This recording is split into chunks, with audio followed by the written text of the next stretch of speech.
महाराष्ट्र गट क संयुक्त पूर्व परीक्षा 2024चं काल निकाल लागलेला आहे. तर त्यामध्ये कॅटेगरीनुसार किती कट ऑफ लागलेलं आहे ते बघा.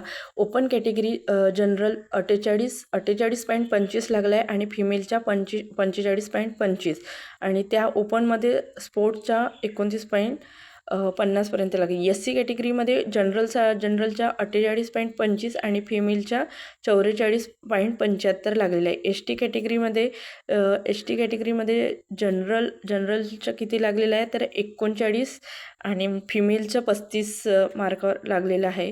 त्यानंतर डी टी म्हणून आहे, त्यामध्ये जनरलच्या 48.25 आणि फिमेलच्या 44.25 आहे. त्यानंतर एन टी जे कॅटेगरी आहे त्यांचं लागलेलं आहे 48.25 आणि फिमेलचं 25.25. त्यानंतर एस बी सीचं लागलेलं आहे 48.25 आणि फिमेल 45.25. त्यानंतर एन टी डी बघा, एन टी डीचं लागलेलं आहे जनरलमध्ये 48.25 आणि फिमेल 45.25. ओ बी सीमध्ये जनरल 48.25 आणि फिमेलच्या 45.25. ई डब्ल्यू एसचं खूप कमी कट ऑफ लागलेलं आहे, जनरल 38.75 आणि फिमेल 33.25. त्यानंतर एस ई बी सीचं लागलेलं आहे जनरल 48.25 आणि फिमेलच्या 45.